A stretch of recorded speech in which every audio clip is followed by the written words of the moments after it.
Hey yo, fellas, we made men. Try to believe that within. I just wanna be a good man. Okay, I know you are, but tell me you a good man. Tell me you're a good man. So many men are being crushed.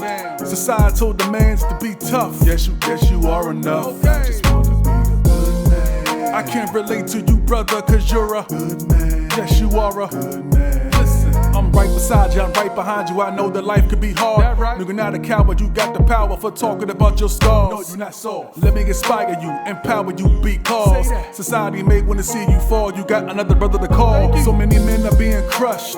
Societal demands to be tough. Yes, you are enough. Don't bluff. Okay. I can't relate to you, brother, cause you're a good man. Yes, you are a good man. Hey, I'm here, my brother. You know I love you. Yes, you are enough. I just wanna be a good man. I can't relate to you, brother, cause you're a good man. Yes, you are a good man.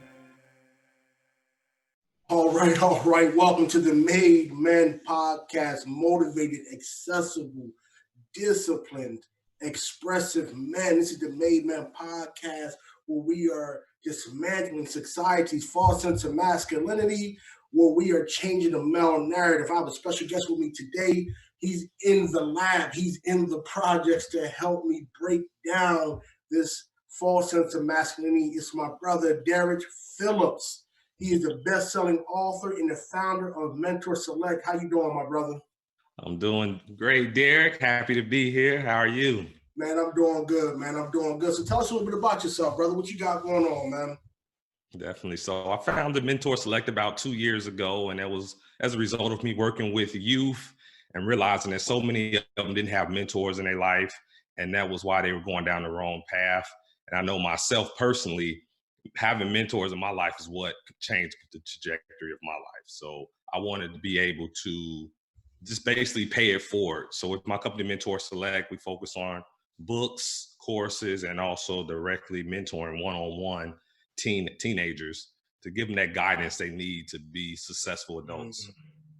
Yeah, that's crucial, man. That is very important, man, because, you know, as our community, man, with young people, man, they need people to help show them the way, to guide them. It's great that you were giving back. You know, I had mentors that was very critical and very important in my life, man, that helped me get to, you know, where I'm at today, that helped me get to, you know, this place. And, you know, I didn't have my dad in my life consistently growing up. So, you know, I had different mentors, different people that was able to show me the way. So I applaud you for what you're doing, man. I truly appreciate it, brother. And it's much needed out here in this world, man. Hey, man, just doing my part. Like I said, I feel no one makes it alone. I know I would have been a statistic otherwise. Like I said, I didn't have my father in my life as well, but it was an uncle that stepped up. It was a coach, a teacher, just all the people that as a community, they say it takes a village to raise a child. And that definitely, absolutely.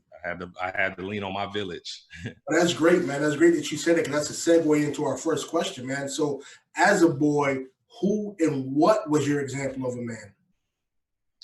So initially, before I had those positive male role models, I grew up in Gary, Indiana, in the 80s and 90s, tough place to grow up. For the longest, it was murder capital of the United States. So it was a lot of negative influences, gangs, drugs, violence. But at the age of 11, I actually went to live with my uncle, who was 20 years older than my mother. And he was more stable, and he showed me that example, what it means to go to work every day, he's always say, work hard, play hard. And he would travel, and he had a nice car and a nice house. And that was so important for me at that age to actually see a man doing it legally, getting the things that I desired, those material things, and also being a man of character, doing it from a legal standpoint versus me and my other friends, all they saw was drug dealers with the nice cars and the flashy jewelry. So they felt that that's the only way that they could get it. But I was really fortunate. I was blessed to have a positive male role model who was doing it legally and showing me firsthand example. Wow, that's great, man. That's great that you had that. So when you were a child, like, what did being a man mean to you? When you thought about being a man, you thought about man, what did that mean to you? So I would say I've gone through definitely phases in life and growth. But as a child, I would say being a man, looking at my uncle Tommy, I would say definitely a man is responsible. A man takes care of his responsibilities. A man works hard, but a man also enjoys the fruits of his labor. But also a man definitely gives back to the community as well, and is a leader. So that's probably the biggest thing, being the leader, being responsible, taking accountability for when you make mistakes, and just being a role model.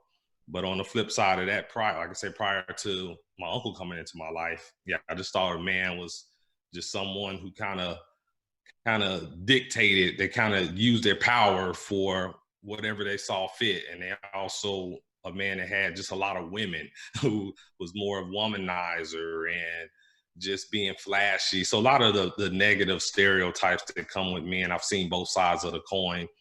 And certainly, and today, I've definitely, what I take most pride in being a man is being a husband, being a father, and being a role model in my community. So like I said, I've gone through those phases of evolution as far as what my idea of a man is, that image. So that's great. I'm glad you touched on that, because like I said, as you know, as children, we see different types of men, and we're trying to figure out, like, okay, what is actually being a man? Because I came up with thinking, I come up with idolizing a womanizer. My dad was a womanizer. My dad he was a cool dude. He had many women. So to be honest with you, I felt like, shoot, I'm supposed to have a great wife at home, cooks, take care of the home, take care of the children, but I'm also supposed to have my things out in the street as long as I ain't doing nothing home. Because that's all I seen. And that was what I idolized. So like, it was different. I'm glad you touched on that you saw different examples and you was able to, gravitate towards the things that stood out to you. Like I tell people all the time, my dad taught me not how to be a man, but he taught me the man I didn't want to be. He, you know what I mean? He taught me, like, okay, I learned from my dad, I do not want to be that man. So I had to find an alternative. So yeah, that was crucial. So you touched on different things you've seen, but what truly made you the man you are today? Like, what's your story? Like, how did you get from where you were in Gary, Indiana, going to live with your uncle, to where you are at now? Like, what shaped you, what molded you, what things did you go through that really made you realize, like, look, this is what I want to do, this is what I'm going to do, and this is how I'm going to do it? Yeah, absolutely. I always go back to my senior year of high school, September 11, 2001, where I was getting ready for school, watching the news, remember just putting on my clothes and seeing that when the news first came on, one of the towers had already been hit and it was on fire. And I remember thinking, like, man, like, that had to be, and they said a plane crashed into it. I'm like, man, that had to be a huge mistake where somebody missed a whole skyscraper. I thought it was human error. Yeah. And I remember lacing up my shoes and at that same time seeing that second plane hit the tower and like just being in shock, like, wow, this is not a mistake. Like, America's under attack. Yeah. And I was just kind of froze watching it unfold. But I remember that day, what hit me the most was seeing those first responders, like people running away, trying to save themselves, and those paramedics, those police officers, those firefighters running into those towers to save people. And it was just seeing that and just seeing how the country united together around, like, hey, we've been attacked and we have to fight back. It's something bigger than us at this point. So that just kind of lit something inside me, like, man, I want to be courageous like that. I want to be willing to put my life on the line for something I feel is bigger than myself. Right. And following that, June 2002, I joined the Army. Wow. So joining the military, like, hey, I don't want to be on the sidelines anymore. First opportunity I get, I want to get into the fight. Right. And so I knew eventually I would go to war, joining at that point. But yeah, joining the military and just being, like I said, fighting for something bigger than myself, serving my country, that really shaped the direction my life ended up going. And how did that joining the military and the hardships, the triumphs, how did that impact you later on in life once you got out of the military? So once I got out of the military, I was definitely a lot more mature, disciplined, and had a worldview at that point. I had lived in several different countries. I had just traveled all around the world and been exposed to so many different perspectives and different cultures. So I was a lot more mature, focused. And at that point, I kind of knew the direction I wanted to go. I got out of the military. I had a skill I did cybersecurity while I was in the military. I finished my bachelor's degree while I was in the military. And I was on that track where I knew, okay, what I needed to do next. So the military, it opened up so many doors for me once I got out, because being able to say, hey, I served my country, I'm a veteran. A lot of people love that. A lot of people, they know that, hey, with a veteran, you're going to get someone that's disciplined, someone that's a hard worker, someone that respects authority and can take leadership under tough circumstances. So it really opened up a lot of opportunities for me after I served 4 years in the military. So when I got out, I was 22 years old, and yeah, I had the world was my oyster at that point. Let me ask you a question, brother. And you know, we hear stories about vets, we hear stories about what happens during war and things like that. What was the hardest part for you during your tenure in the military? So I would say two aspects. So when I first joined the military, the physical part was easy for me just because I was always athletic, was into track and all that in high school. So the physical part was easy. Right. The mental part was definitely the biggest challenge, because I was coming from Gary, Indiana, a city that's 99% Black. So that's all I was around was Black people and in that environment. So going in the military, now you're around people from all different walks of life, all different races and cultures. So initially it was a culture shock. So that took some getting used to and just being able to assimilate to that new environment, because the military is a culture. You have to assimilate to that culture, that indoctrination. So that mental part was a challenge. And then the second toughest part was my last year in the Army. I deployed to Iraq. And I was doing cybersecurity in Iraq, but hey, we still were getting attacked at the military bases. It still was a daily threat for our lives. And it was I remember just always being on a high alert, being afraid, like it's today I'm gonna die, or it's today that I'm gonna have to kill someone. So just being in the war zone definitely it definitely changes your sense of alertness and your mindset, because you know it's real. And I felt like, in a sense, growing up in Gary prepared me for that in a way, because growing up in Gary was a war zone. Yeah. So at least when I was in Iraq, I had the better equipment and I wasn't alone. But it was certainly it certainly did something to my mindset in terms of just always being alert and kind of being paranoid, and just always looking at seeing like, okay, is this a threat to me or not? How do you, and I'm glad you say that, because one, you dealt with those experiences in Gary. Right. So your survival rate, your hypervigilance was up due to the things you see being around you. Right. That was, that's traumatic. All you know what I'm saying, dealing with that, always being on alert, not able to be able to rest. We're not supposed to always be operating at that state of alertness, right? Right. So now that you went into the military and that's what it's supposed to be, how was that when you were coming out and carrying that into your everyday civilian life? Has that impacted you at all? How has that affected you? Yeah, I think you bring up a really good point. People growing up in, say, the inner cities and dealing with all this trauma, and you get that hyper sense of alertness, that's not normal. It does something to you psychologically, chemically, and it creates that stress, that cortisol stress hormone. So and now we call it PTSD, with the military bringing light to it. But yeah, a lot of people that have never been in the military have PTSD, have that anxiety. Yes. But to answer your question, transition out of the military, it was definitely still tough. It's something I still deal with today. I've been in the military almost 18 years, and I'm not as that high of alertness, but it's still there, and it's still like you're never just at ease. So it's definitely something I still deal with today, but I wouldn't say it's to the extent where I can't function, obviously. But yes, it's something it's not normal. It impacts you, and it's nothing that you necessarily can just turn off. But from a career standpoint, I wouldn't say it impacted me early on. It probably impacted some of my relationships. Right. But yeah, it definitely takes something being conscious, being aware of it, and finding ways you can lower that stress level, finding different resources that can help you cope with it. That's the point I'm getting to. So, I tell people all the time, one of my major messages in what I do with my coach, what I do with my clients and everything is, it's not so much the things that happen to us. It's about how we respond. So Right. you have this, these are natural things that happen in childhood as far as dealing with all the violence, the power, everything around you. You go into the military dealing with that. So that's a great part that you brought up about. It's all about how you respond. So how do you manage, or how do you operate to, manage your stress, stay calm, stay peaceful? What are some things you do for self-care? So some things I do, I meditate.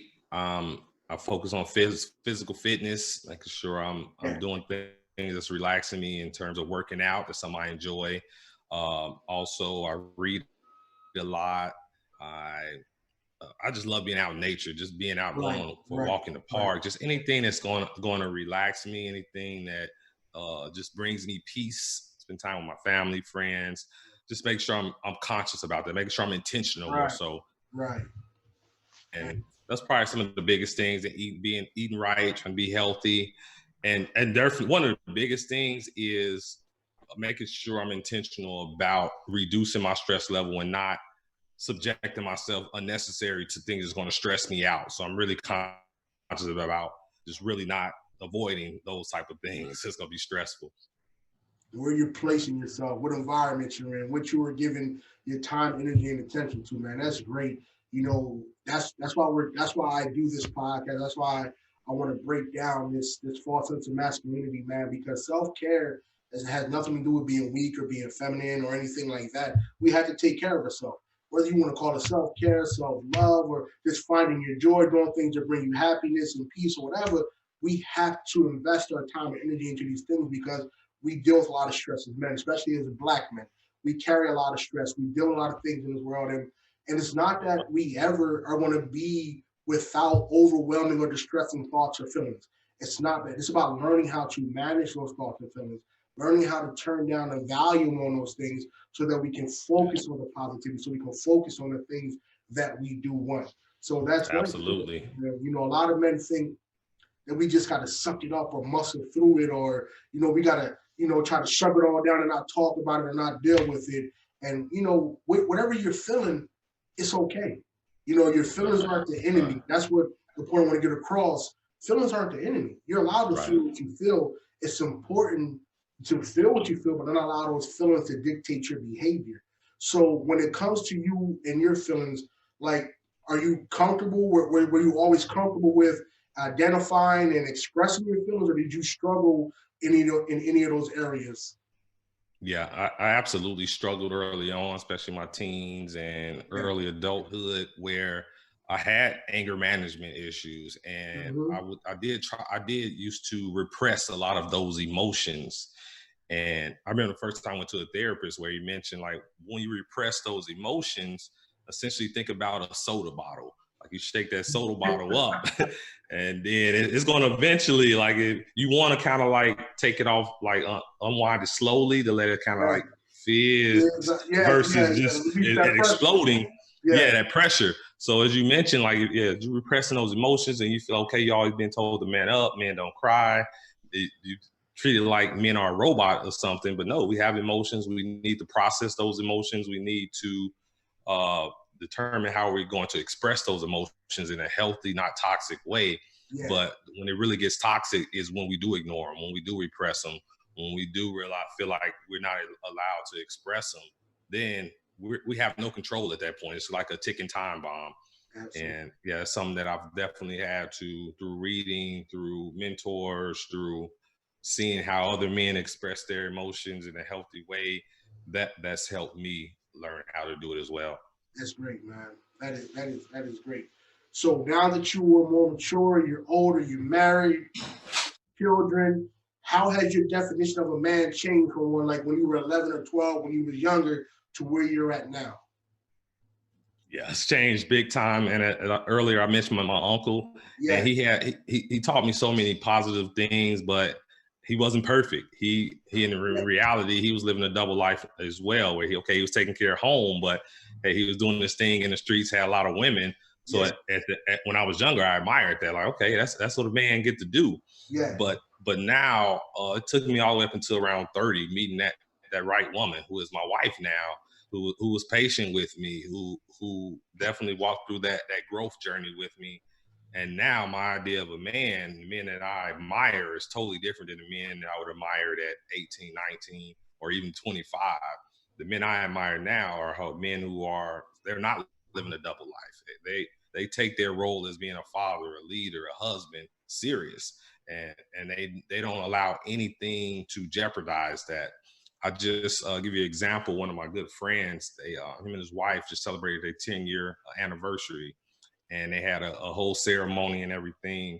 And it was something that really struck me about that moment. Just hearing him talk about his family and just seeing how he looks at them, I realized that he even though he may be faced with temptation every day, he has that mentality that it's nothing worth me risking what I have here. This is so important. My family, my wife, nothing can make me risk that, jeopardize that. And just that's what I admire in a man today. That's powerful, man. And that's what it comes down to. Once again, it comes down to how we respond and the choices that we make. As men, we're going to be faced with temptation, especially when you're a good man. Oh, yeah. Doing the right thing. Yeah. Who is, on that track to be faithful, on that track to be a great husband, a great leader, a great father. It's going to come at you even harder. Oh, yeah. Yeah. And the more you resist it, the more it comes at you because they see how good it is. So that's very important. Like that you brought up that, what your friend was and what he talked about as far as his family and how he makes those sacrifices, because it is a sacrifice. It is. Oh, yeah. You're sacrificing immediate gratification and pleasure. Right. For long-term fulfillment inside. Right. Yes, sir. Yeah, and that's where and I struggled in that area. I come. We all do. Yeah, and like we talked before when we was on the other show with Tina and everything like that, and just about finding that right woman and that patience and how that woman can not change you but make you want to change and be better. So that's critical. That's critical. Bring the best out of you. Yes, that's critical, man. So, real quick, what is one piece of advice you would give men regarding masculinity? That's a great question. I would say it just kind of goes back to just being in tune with yourself, acknowledging those emotions you feel, also being able to being very intentional and have high standards for the men you look up to, for the men that you model. Think about, okay, what do they really represent? And is that something long-term that you want to represent as well? Is that the legacy you want to live? That's probably the biggest thing, thinking about your legacy.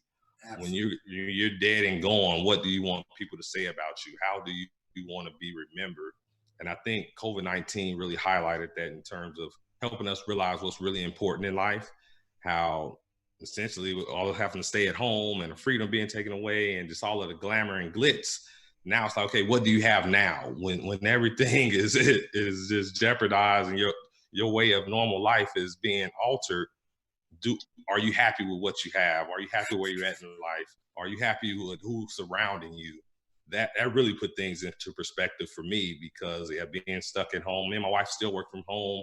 Where our daughter, she was in daycare prior to COVID. Now we're basically she's at home with us 24/7. Yeah. And me being able to look around these four walls and who's here with me, like, yeah, this is what I want my legacy to be. This is what I want to represent as a man.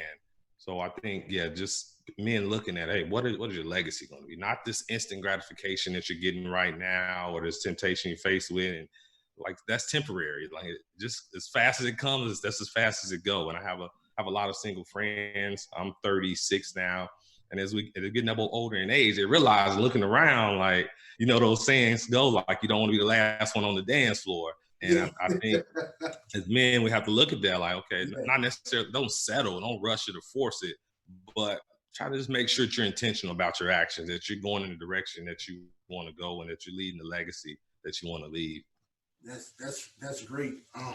It's funny you said that, because that brings us to our next question. What type of legacy are you leaving in this world? It's like you're talking about legacy, and that's very important. That's why I ask men all the time, like, what type of legacy are you leaving? Because when it's all said and done, what do people want to say about you? What was your contribution to this world? What are you going to leave this world with? Yeah, definitely for me. And I talk a lot about legacy. My daughter, her name is Legacy. Wow. Okay. Yeah. So every time I look at her, I know like, hey, say her name, Legacy. Like, all right, she's gonna live an incredible legacy, and she's part of my legacy. Yes. So for me, it kind of goes back to what we were talking about initially, like why I founded Mentor Select. Is because I want to be able to give back, and I know that so many, especially youth that was growing up in similar circumstances that I grew up, that it's so much negativity surrounding them. But now that I've made it out, I've broken that cycle of poverty. I've broken that cycle of just toxic relationships and just toxic behavior. I want to look back and say, okay, how can I help others break that cycle? And it's easy to get overwhelmed and think like, hey, this is just too much. What can one person do? And I just got to think about the one persons in my life, that one off people where they help me break that cycle. So I look back like, okay, how can I be that one person for someone else? So that's one of the biggest things outside of my household of being the best husband and father I can be.